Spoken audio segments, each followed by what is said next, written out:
Welcome to Tales of a Survivor, a talk show that highlights individuals that have overcome abuse and the steps that they've taken to get their life back. We hope that you could mirror yourself in some of the stories that will be shared and find the strength from within to say no more. I am worthy of a lot more. Today's topic, a complex one that we're going to be divided in two parts. And with us, Chastity Rosario. Hello. Hi, Hello. Chastity, and thank you for coming. Hi. Well, today's show, as you could probably read, the topic is abuse, sex, alcohol, and prison. I think I said it right, my accent. But, prison? Did I say it right? Prison. Okay, prison.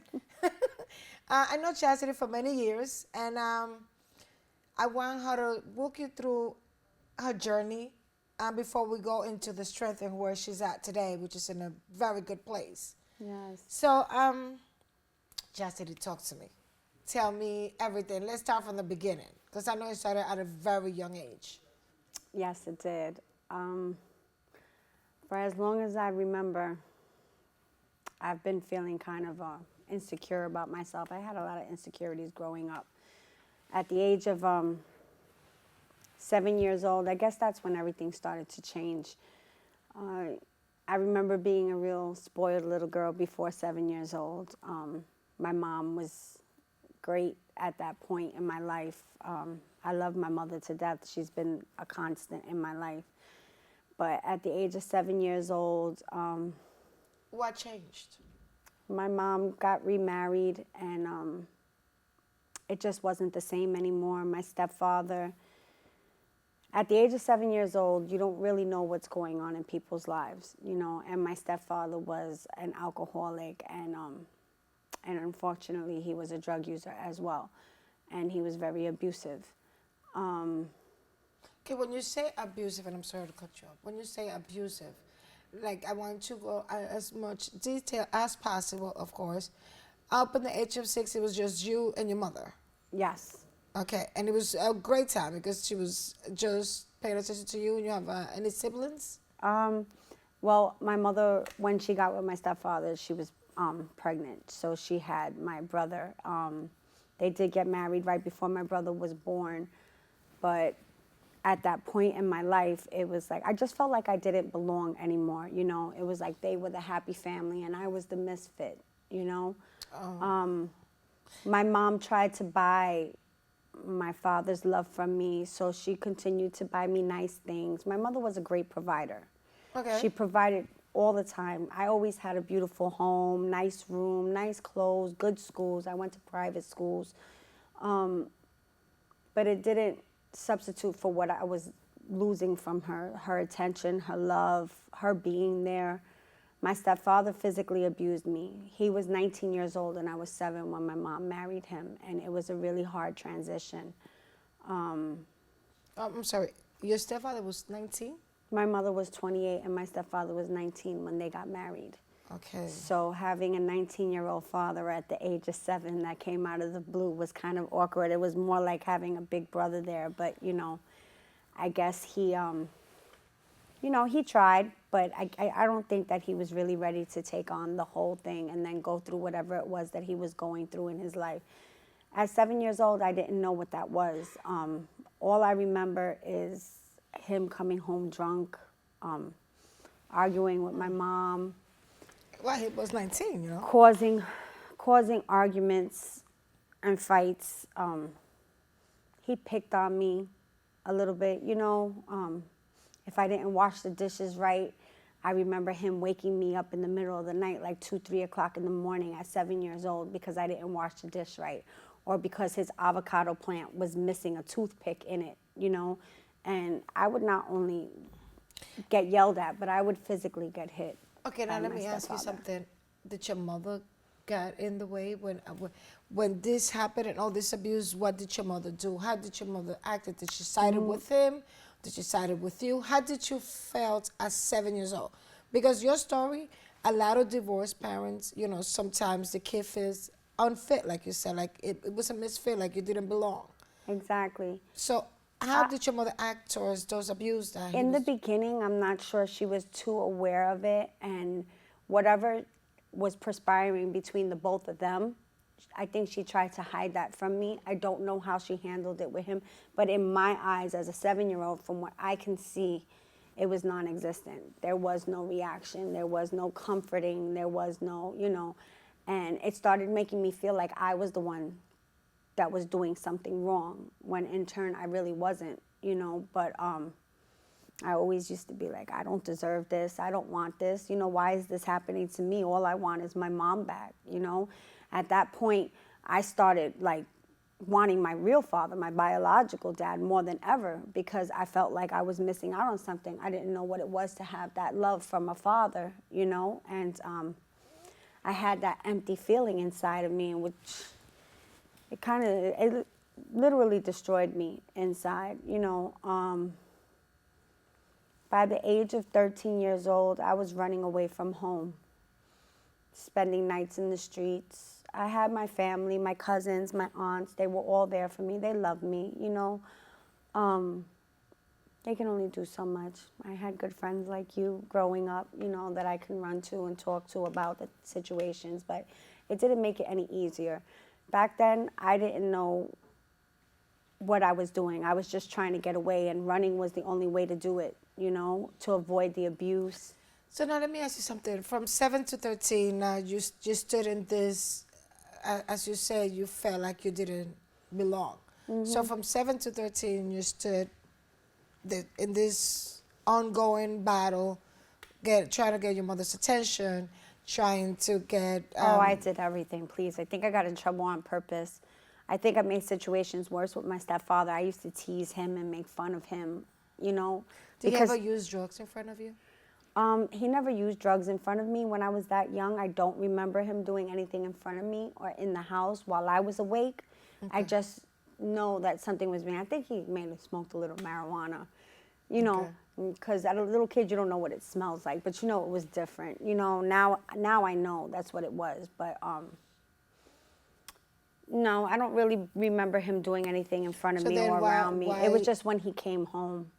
We've gotten into accidents, car. I remember him coming home because he was in a bad car accident, and I'm almost positive alcohol was involved with that. So at the age of... So if nothing went, what made you wanted to leave home at 13? Because the abuse, I was being physically abused. I mean, I couldn't say boo without getting smacked. I wouldn't just get hit. I was being hit with a belt, buckles, the arguing, the fighting, the constant crying for mom to help me, and her not giving me anything. I was tired of it, Did she ever correct him or tell him something while you was I getting... don't remember. And now Honestly, for all these years, you couldn't hide that he was hitting you. No, I couldn't. My family members knew about it, my aunts and my cousins. I remember when I was young, I guess my mom and my dad had gotten into an argument, and my aunts had called the police over to the house. And I remember, vaguely how the police had taken off my clothes to see the bruises on my body in the alleyway. And I think my stepfather had gotten locked up for like a day or two, and then he was home again. Most of my days between 7 and 13 years old, I spent a lot of time with my family, my cousins and my aunts. My mom, she was working in the hospital, so she worked a lot of shifts. And I remember just my mom dropping me off at my aunt's house after school and coming in the morning to pick me up to take me to school, because I went to a different school than my cousins did. Okay. We still did things like a family, Everything was nice and pretty for everybody on the outside, but on the inside, it was just killing me, It was like, back when we were growing up, everything was a secret. You kept everything on the hush-hush, what was going on at home. And my mother made a pretty picture for everybody, but inside I was really hurting, and I felt alone. I felt really alone. There's a lot of things that go on, especially when it comes to abuse. Even if it's a child being abused, the first thing the mother says, even today, don't say anything, ACS will take you, and so on and so on. So that happens a lot. That everybody paints a pretty picture on the outside, and inside it's chaos. So now you're 13, now you ran away from home. Now you spending. I know you spend some nights with me. You spend some nights with your cousins, with your aunt. Okay. Yes. Then, what then? Did you kept on in school? What I then? was going to school. I was going to school on and off. I was trying my best to go to school because I liked going to school. I wasn't an uneducated little girl. My mom did pay for an education for me, and I did get good grades in school. So I tried to continue going to school. I actually continued to go to school up until 11th grade when I dropped out, but that's a little further on. Around 12, 13 years old, when I started running away from home, I was molested, and I felt like I couldn't trust anybody. You know, the person who molested me was very close, and I loved the person who molested me's family, their parents, and it was really hard for me to talk about it, and I really didn't admit that until I was an adult, you know, and I didn't realize how much it got to me because I was so used to running and shutting things out. Like, for me, the whole trauma thing was to shut it out and pretend it didn't happen. So I would go out with It's a mechanism that we do. I didn't want to deal with it, so I would go get a 40 ounce of Old English or something like that, you know? And that's when alcohol came into Yeah, play. alcohol came into play at a young age. It wasn't just me, you know, me and my cousins. We all used to hang out and have a couple of drinks and hang out, but we were together, so we were safe, you know?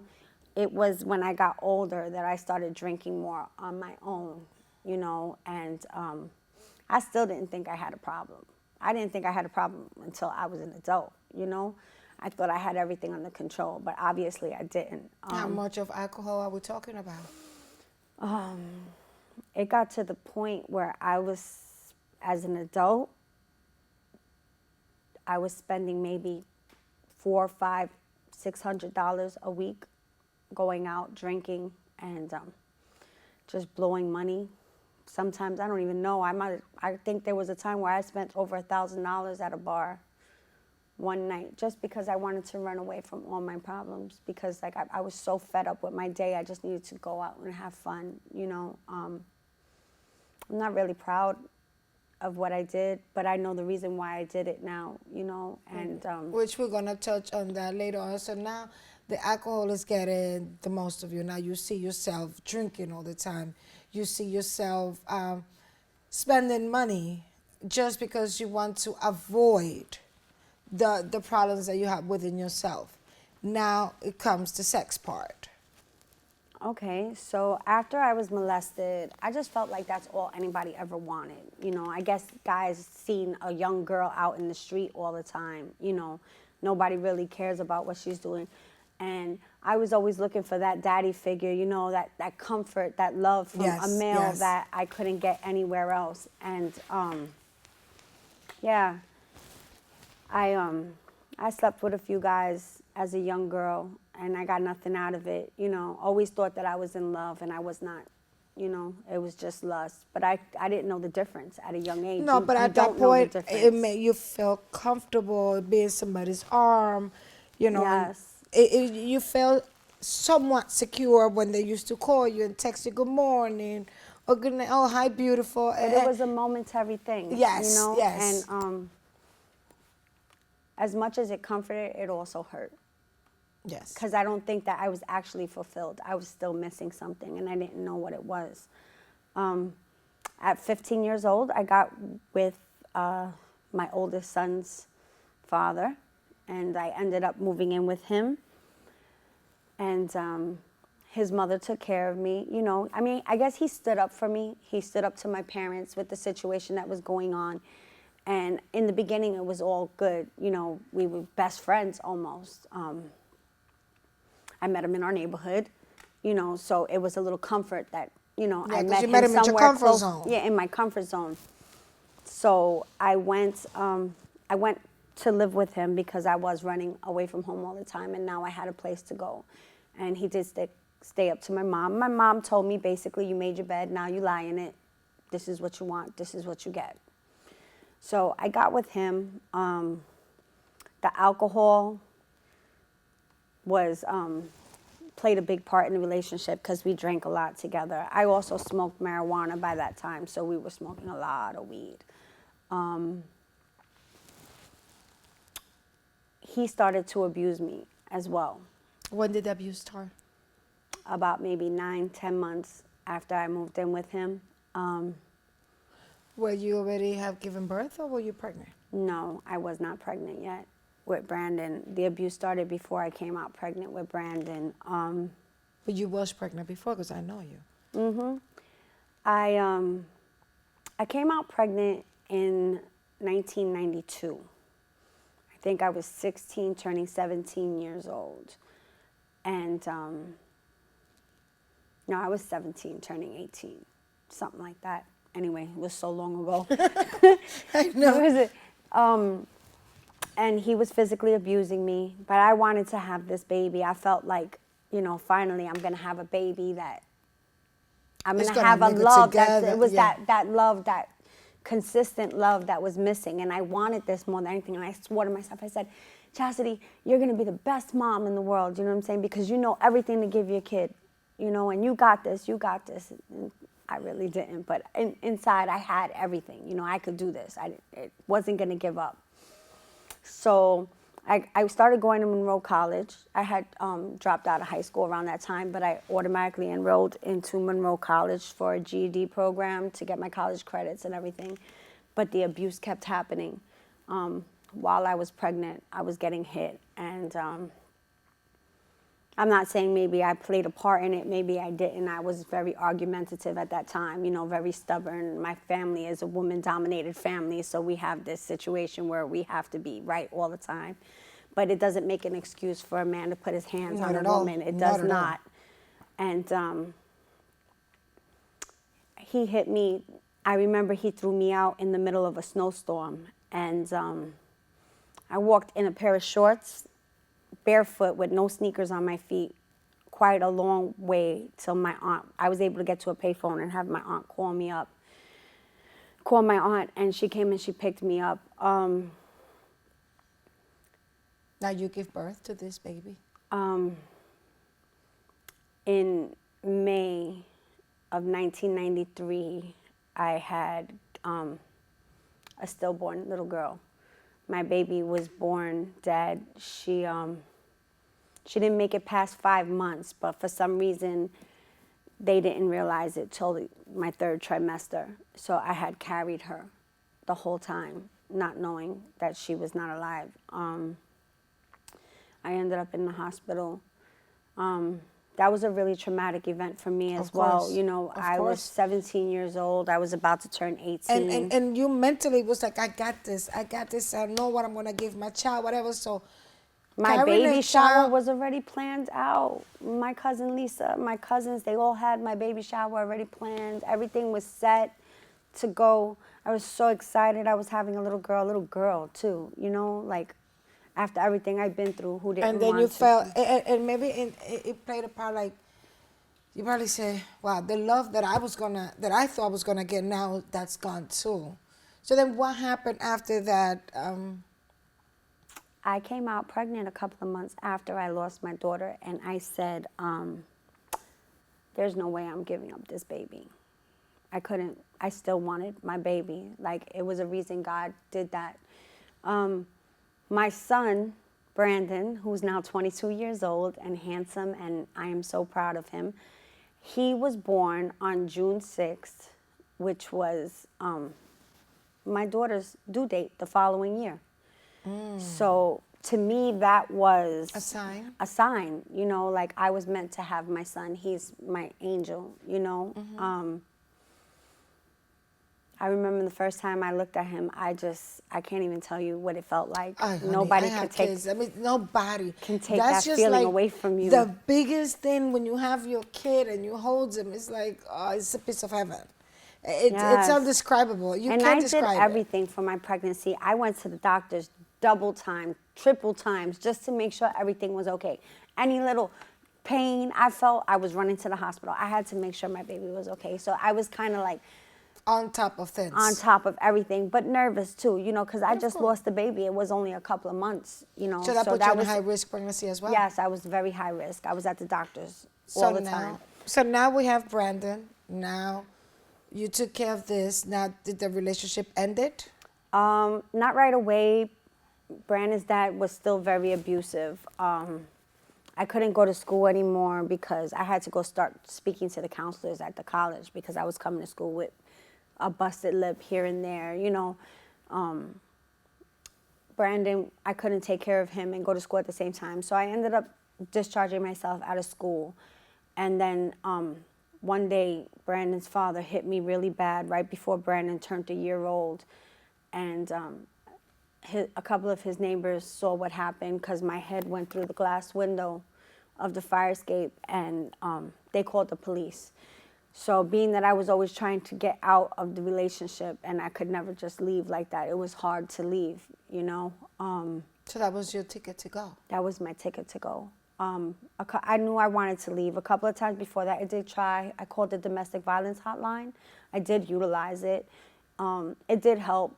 You know, they knew I wasn't ready to leave on my own, that I was scared, I didn't have the opportunity. So the people on the hotline would just talk to me and listen to and you listen without to judgment. what was Sometimes going that's all on. we need. So a good friend of mine, Irene, she was a little younger than me. She used to talk to me, and one of my son's father's friends, he was aware of the situation, and when this happened, they came upstairs to the apartment and they helped me pack my bags, and we called the domestic violence hotline, and I ended up leaving into a domestic violence shelter. I stood there for a year. I went through some domestic violence counseling. Okay. I studied for my GED. I got my first apartment exactly a year later. I got into a relationship after that. I wasn't with Brandon's dad anymore. How was that transition now from the domestic violence? Now you got your own place. Did you feel good at least? I Did felt you really good, but I did think you feel that I the love, just, or was still something missing? Were you still hunted for something? I was still hunting for something. Okay. You know, but I felt good. I felt stronger than I did before because now Of I had course. my own and I didn't have to rely on Yes. somebody else. Yes. But there was still something missing. So I did get into another relationship, and it wasn't all that great.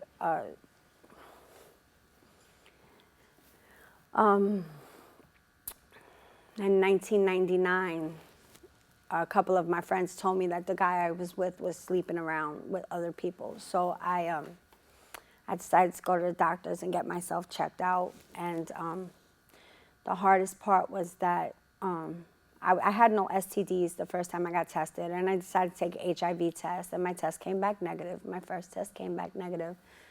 A couple of months later, I went back, and I got another checkup. Did another HIV test. Everything came back fine, except this time my HIV test came out positive. And I was 24 years old, and I felt like my whole life was just gone. When they tell you that, 99 HIV, it was something new. I know how, I can't even imagine how you must have felt. I was lost. I didn't know who I was. To me, you just handed me a death sentence. My life was over. How am I supposed to raise my 4-year-old son knowing that I'm going to die? At that time, that's the thoughts that were going through my head. Of course. And why me? Why did I get HIV? Like, I don't mess it, because back then it was really stereotyped, you know. I wasn't an IV drug user. I didn't use any hard drugs. You know what I'm saying? I wasn't gay. You know? but we didn't have the knowledge that we have right now. Exactly. It was a big thing when it was Definitely. first. Yeah, I could now. I understand, and after that you remarried because we don't have that much time. And I want to finish this. Yes, I segment did. before you got married again. I remarried. It was really hard. You know, I met this guy while I was at work with you one day. And he just insisted that he was in love with me. But I had to let him know that I was positive before I can be with him. And when I told him, he cried with me, you know. But he told me that he loved me and that he was going to be with me anyway. And he worked it out with me. We used to go to the doctors together. I took really good care of myself. 9 months later, he put a ring on my finger, asked me to marry him. I had a nice little family with Brandon. 2003, 2002, my doctors told me I was so healthy that if I wanted to have another baby, this would be the time to have a baby. So me and my husband spoke about it, and we decided to go for it. So I came out pregnant with Justin, my second son, and he is HIV negative, and so is my husband. They are both HIV negative. That's good. Now, then a situation happened, because I know I don't have that much time, and I All just right. want to make sure that I cover everything So, yes. before we go. So then, after your husband's situation fell off, now how did prison came into play?